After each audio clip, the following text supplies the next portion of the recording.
Alors on est le 2 mars, je suis très contente de vous retrouver aujourd'hui dans une nouvelle vidéo. Ça fait un petit moment que j'ai pas posté de vidéo sur cette chaîne, tout simplement parce que je n'en voyais pas l'utilité. Mais il m'est arrivé quelque chose dernièrement que je trouvais intéressant de partager, parce qu'il est en lien direct avec l'éveil spirituel que j'ai pu avoir il y a quelques mois maintenant, un peu plus même. Et alors c'est pas une histoire joyeuse que je vais vous raconter, c'est plutôt un échec qui m'est arrivé dans ce chemin vers moi, en fait, tout simplement. Un échec qui m'est arrivé récemment. Et en fait, je trouve ça hyper intéressant de ne pas toujours partager que les réussites, parce que les échecs font aussi partie du chemin. Et surtout, les échecs mettent en lumière tellement plus, enfin, ou au moins tout autant, qu'une réussite, et amènent à tellement aussi plus de prise de conscience qui, au final, nous font avancer, que je trouvais ça intéressant de partager des échecs. Parce que ce serait pas juste de vous faire croire que le chemin vers l'unité, vers la non-dualité, est quelque chose de facile, qui se fait comme ça. Alors dans ma vie personnelle, c'est effectivement quelque chose qui se fait comme ça sur un tas d'aspects, ce qui fait qu'une fois qu'on a compris la non-dualité et comment la vie fonctionne, que l'extérieur n'est qu'un reflet de l'intérieur, que tout notre environnement n'est qu'un hologramme qui sera projeté à partir des croyances que l'on a envers la vie. Et donc dans mon quotidien, pour moi, c'est aujourd'hui extrêmement facile de manifester tout un tas de choses, notamment sur l'aspect financier, l'aspect professionnel, l'aspect amical, de plus en plus l'aspect familial. Mais c'est vrai qu'il y a un aspect qui bloque toujours et dans lequel je me perds un peu toujours. Un aspect qui me ramène très souvent à mon éco-personnage et me fait prendre l'illusion pour la réalité. Et cet aspect, c'est l'aspect amoureux. Et donc ce qu'on va faire aujourd'hui, c'est que je vais vous raconter mon dernier échec amoureux et tout ce que cela m'a appris. Et je dis appris, mais c'est pas vraiment appris, c'est plutôt confirmé. Parce que vraiment, quand on vit un échec, c'est extrêmement douloureux, notamment pour moi les échecs amoureux, puisque la partie sentimentale est une des parties qui me trigger le plus dans ma vie. Et c'est bien pour ça, je pense, que j'ai vécu mon éveil spirituel à travers une rencontre avec une tierce personne, que j'appelais mon jumeau à l'époque, mais on s'en fiche, puisqu'aujourd'hui, ce n'est plus du tout des termes qui pour moi sont d'actualité. Mais pour moi, c'est pas du tout étonnant si je suis arrivée sur mon chemin d'éveil spirituel par ce biais-là, car c'est vraiment l'aspect de ma vie sur lequel j'ai le plus de résistance, sur lequel j'ai un ego qui est le plus résistant, et sur lequel c'est extrêmement compliqué pour moi d'implanter l'idée de non-dualité. Notamment parce qu'en fait, quand on se retrouve en face d'un partenaire amoureux, il y a une dualité physiquement qui active des émotions qui sont tellement fortes qu'il est très compliqué pour moi, je parle uniquement, de faire la différenciation à ce moment-là entre le réel et l'illusoire. Et donc pour vous raconter cette histoire, je vais d'abord un petit peu reparler de tout ce qui a entouré cette rencontre avec cette personne et cette rencontre et cet échec du coup. Donc depuis quelques mois, je vivais clairement ma meilleure vie. Ma vie a pris un tournant très particulier à l'automne dernier. Et ce qui fait d'ailleurs que depuis décembre dernier, je vis dans cette chambre d'hôtel. Ma vie a pris un tournant très particulier, mais qui me rendait extrêmement heureuse. J'étais extrêmement bien dans ma vie, extrêmement bien assise dans ce concept de non-dualité, ce qui fait que je manifestais à moi consciemment tout un tas de choses fabuleuses en fait, qui me rendaient très heureuse. Amoureusement parlant, il ne se passait pas grand-chose, si ce n'est rien, mais c'était pas du tout quelque chose qui me dérangeait, parce que j'étais complètement comblée par tout le reste, et j'arrivais tellement à manifester facilement tout le reste finalement, que cet aspect-là ne me manquait pas. Et vous savez ce qu'on dit, c'est que c'est toujours au moment où on s'y attend le moins que l'amour nous tombe dessus, et c'est parfaitement logique, parce que c'est au moment où on n'a plus aucune résistance envers l'amour, plus aucun besoin, mais peut-être juste une envie sous-jacente, que les choses se manifestent. Et comme j'étais extrêmement bien dans ma vie, j'avais travaillé donc, ce qu'on appelle le self-concept, et j'étais devenue une version de moi, la version de moi que j'avais toujours voulu être. Quelqu'un d'extrêmement confiant, quelqu'un qui a conscience de sa valeur, quelqu'un qui est entreprenant, quelqu'un qui prend des risques, quelqu'un qui... Enfin bref, je ne vais pas vous donner tous les détails de mon self-concept, mais j'avais un self-concept, on va dire, qui était vraiment très très haut, et donc se manifestait à moi des situations rattachées à ce self-concept qui étaient toutes merveilleuses en fait. Donc j'ai rencontre avec cette personne. Une personne qu'au début je ne calcule pas forcément parce que pas du tout donc, dans cette recherche de couple, de quoi que ce soit d'autre. Et du jour où j'ai commencé à m'intéresser à cette personne, très rapidement, on m'a fait savoir que cette personne était extrêmement surprise de l'intérêt que je lui portais, qu'il n'y croyait pas, que pour lui j'étais pas dans sa ligue, pour traduire littéralement l'expression anglaise, que j'étais bien au-dessus de lui, qu'une fille comme moi ne pouvait pas s'intéresser à lui, que j'étais trop bien pour lui, que j'étais merveilleuse, que j'étais incroyable, etc. etc. Et en fait, toutes ces choses-là étaient rattachées un petit peu à mon self-concept. Et donc pour moi, c'était pas étonnant, entre guillemets, d'entendre ces choses-là. Mais ça peut paraître très prétentieux de dire ça. Mais c'était tellement à l'image de cette nouvelle moi que je m'étais construite que, en fait, là encore, c'était qu'un reflet parfait de ce qui se passait à l'intérieur. Donc cette personne apprend ça. Et quand elle sait que je suis intéressée par lui, on m'apprend aussi du coup qu'elle est très très intéressée par moi. Et à ce moment-là, j'ai commencé un peu à paniquer euh, parce que ça faisait très longtemps que je n'étais pas rentrée dans une dynamique comme ça de couple. D'autant plus que cette personne avait fait savoir aux personnes qu'on connaissait en commun que si elle tentait quelque chose avec moi, ce serait du sérieux et rien d'autre. Que si ce n'était pas pour du sérieux, ça ne valait même pas le coup d'essayer quoi que ce soit. Et, euh, et ce besoin d'engagement envers ma personne, c'est quelque chose pareil auquel je n'avais pas été confrontée depuis très longtemps. Et c'est quelque chose qui sûrement m'a fait un peu peur. M'a fait peur et m'a fait un peu reculer 3 pas en arrière. À l'intérieur, je veux dire, concrètement dans les faits, je n'ai rien fait puisque de toute façon, je n'avais pas fait d'avance en direct à cette personne. J'étais passée par le biais de gens qu'on connaissait en commun. Mais à l'intérieur, je me suis rétractée et j'ai commencé à paniquer, à me dire que peut-être que je ne voulais pas être dans cette relation, que peut-être que je ne voulais pas être avec lui, qu'il y avait du choix partout autour de moi, que pourquoi lui, pourquoi pas un autre, est-ce que j'allais pas le blesser si finalement on rentrait en relation et que je me rendais compte que j'en avais pas envie, et est-ce que ça voudrait dire que c'est avec lui que je vais finir ma vie. Enfin, tout ça, de questions un peu irrationnelles que j'ai commencé à me poser, qui m'ont paniqué et qui m'ont fait donc un peu revenir en arrière.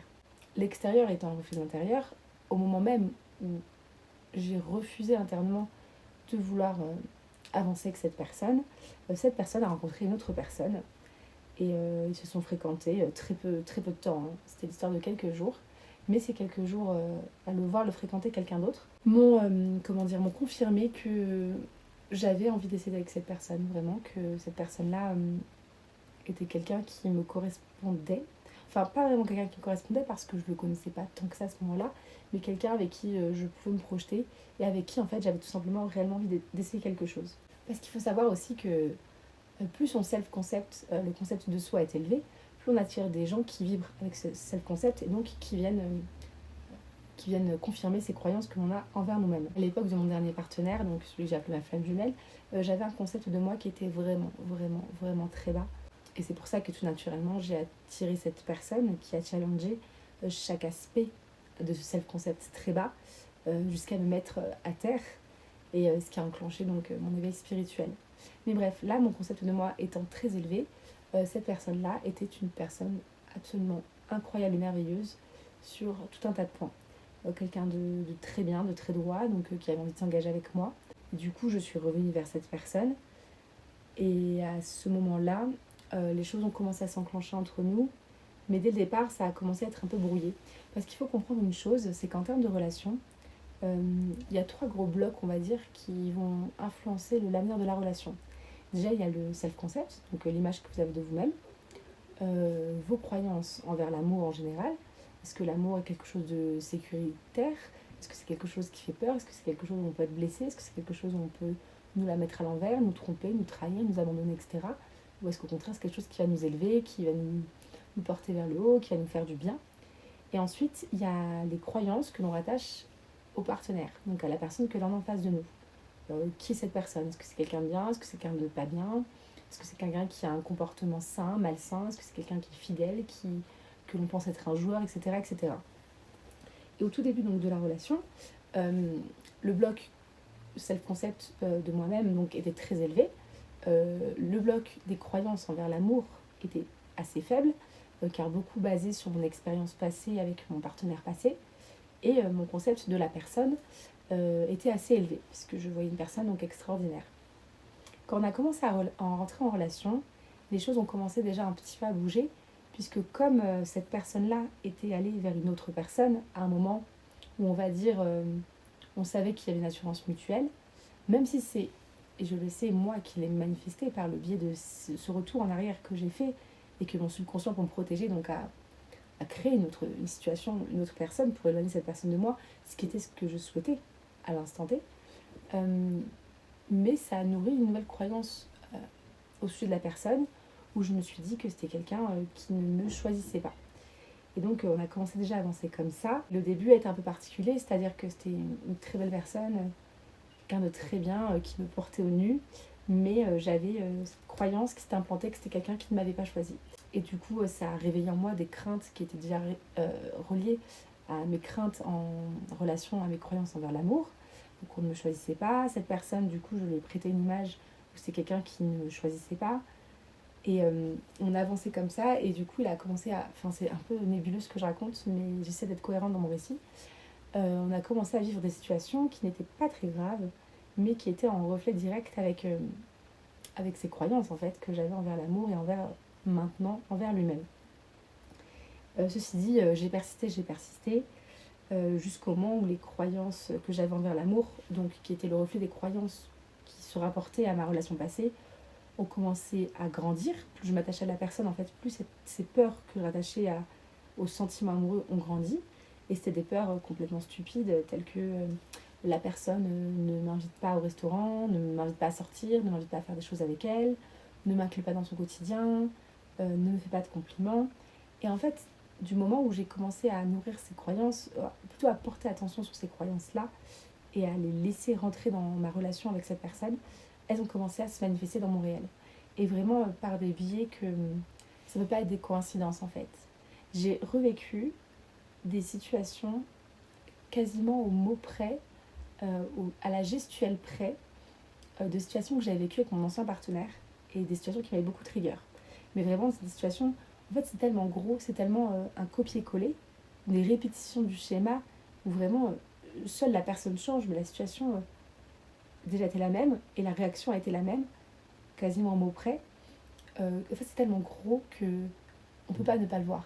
On peut pas ne pas le voir, mais quand on est tellement imbriqué dans son personnage, on prend l'histoire premier degré et on voit là encore une énième personne qui va nous décevoir et nous faire du mal, plutôt que de prendre le recul et de réaliser qu'en fait, on est en train de recréer la même chose parce qu'on a les mêmes croyances qui sont attachées au même concept.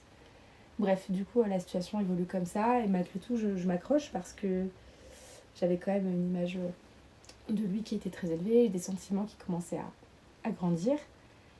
Sauf que du coup, mes croyances envers l'amour étaient de plus en plus basses, et mes croyances sur qui il était commençaient également à se ternir, puisque je commençais à le voir comme quelqu'un qui n'était pas attentionné, qui n'était pas à l'image de l'idéal que j'avais d'une personne en général, et qu'il avait l'air d'être au début. Et plus j'ai commencé à m'attacher à lui, plus donc de nouvelles croyances bien enfouies en rapport avec l'amour ont commencé à émerger, et notamment la peur de l'abandon. La peur qu'il m'abandonne. Parce que malgré tout, même si l'histoire est un peu boiteuse, j'avoue que j'étais quand même en face d'une personne incroyable, dans un contexte incroyable, et que j'ai vécu quand même une des périodes les plus heureuses de ma vie. Et c'était pas forcément relié à lui, c'était relié à tout mon environnement extérieur, qu'il soit professionnel, amical ou quoi que ce soit d'autre à ce moment-là. Puis le fait de l'avoir dans ma vie aussi, bien sûr, ça jouait. Mais du coup, j'étais tellement heureuse qu'à un moment, j'ai commencé à craindre de perdre tout ça et commencer à craindre en fait qu'il m'abandonne. Et je vous donne en mille, qu'est-ce qui s'est passé très peu de temps après? Il m'a quittée. Cette personne m'a quittée. Et c'est drôle parce que quand il m'a quittée, tous les concepts toutes les croyances que je rattachais à l'amour, enfin toutes les craintes en tout cas que je rattachais à l'amour, par exemple la crainte qu'il ne me fasse pas de compliments, chose qui s'était avérée réelle pour toute notre relation, c'est quelqu'un qui n'était pas du tout dans la démonstration.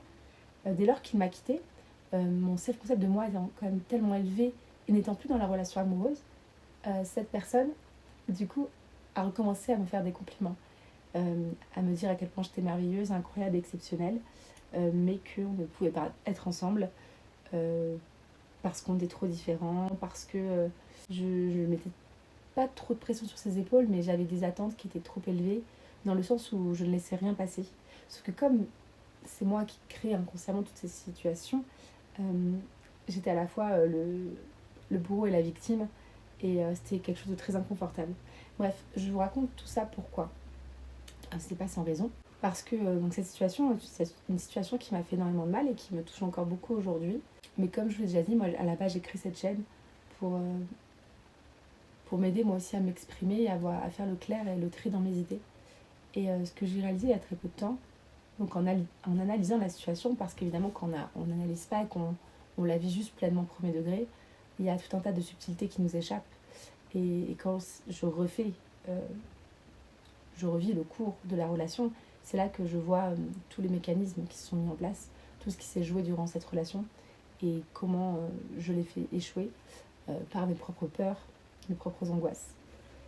Et en manifestation, on nous dit que les circonstances ne comptent pas, qu'on peut manifester tout ce qu'on veut en un claquement de doigts et que les circonstances n'ont aucune importance, et c'est quelque chose auquel je crois réellement.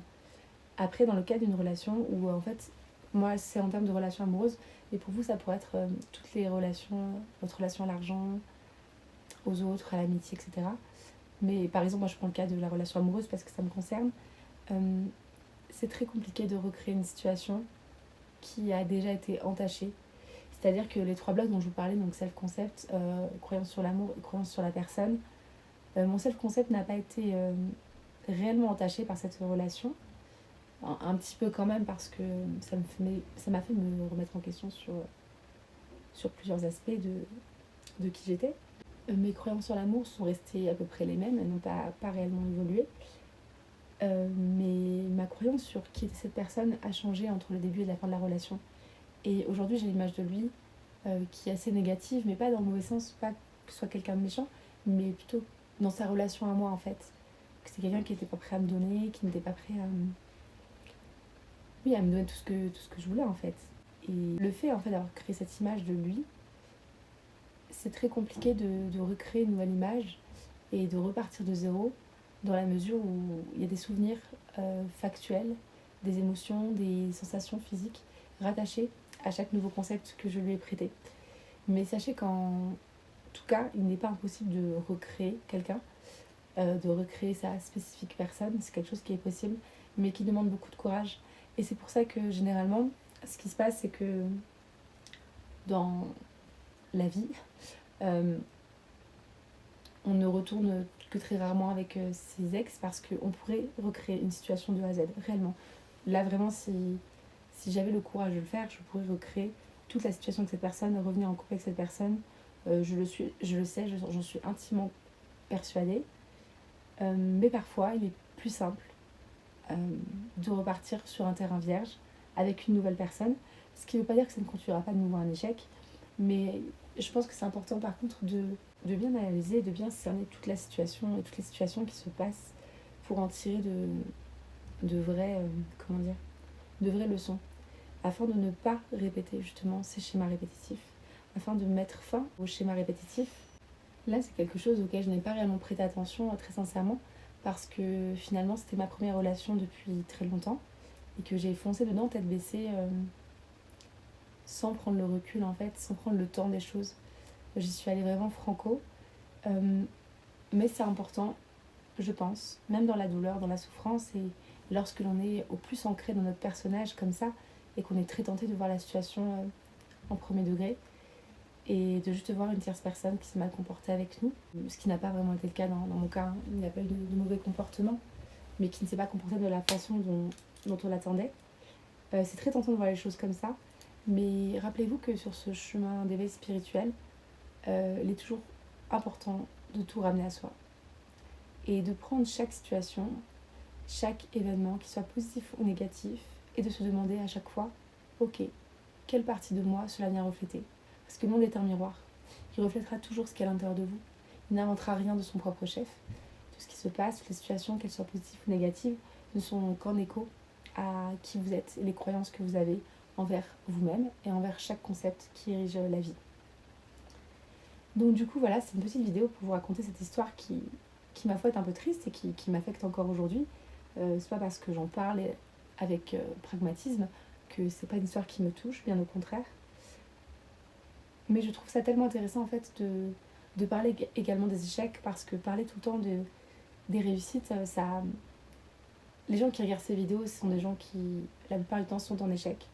Et même si c'est extrêmement, comment dire, enthousiasmant de regarder des témoignages positifs, je trouve que c'est bien aussi de rappeler que parfois on peut se tromper. On peut, on peut oublier. Même si on a foi en ces concepts et qu'on les comprend et qu'on les croit et qu'ils vibrent à l'intérieur de nous au quotidien, il est possible encore de se perdre dans l'illusion de la vie. Et c'est pas quelque chose de mal. La seule chose qui est importante, c'est toujours d'en tirer des leçons et toujours de comprendre chaque aspect euh, du mécanisme en fait. Vraiment, pour moi en tout cas, je trouve que c'est extrêmement important. Et c'est comme ça que vous mettrez fin au schéma répétitif, en tirant les leçons. Et à chaque nouvelle situation qui se présentera, qui sera en écho avec une ancienne, vous pourrez comme ça ainsi vous servir des échecs passés et des compréhensions que vous en avez tirées pour toujours un peu plus aller vers le haut et arriver à un moment donné à quelque chose de très stable, de très fluide, de très linéaire et qui vous apportera beaucoup de bonheur. Et ça, quel que soit l'aspect que cela concernera, que ce soit l'amour, l'amitié, l'argent, la santé, n'importe quoi. Mais toujours, voilà, bien revenir à soi et, et être parfaitement alerte sur ce qui est en train de se jouer. Et au maximum, ne pas être dans la victimisation et ne pas être dans le reproche à l'autre. Être dans le pardon de l'autre, parce que l'autre n'est qu'un reflet de soi.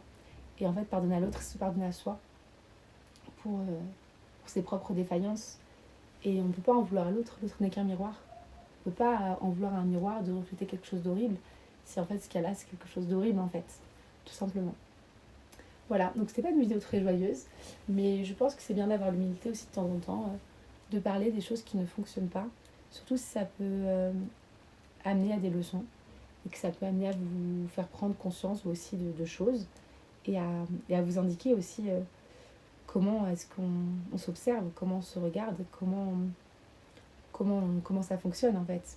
Et pas toujours quand c'est positif, parce que quand c'est négatif aussi, ça fonctionne de la même façon en fait. Et je pense vraiment que c'est important d'avoir un regard très objectif sur soi. Et si on veut avancer, si on veut pouvoir vivre des choses qui vont dans le sens de nos aspirations, c'est important de voir là où ça pêche à l'intérieur, vraiment. Voilà. Mais écoutez, c'est tout pour moi pour aujourd'hui. Je vous souhaite une excellente fin de journée et je ne sais pas quand on se reverra, je ne saurais pas quand on sera amené à se reparler ici.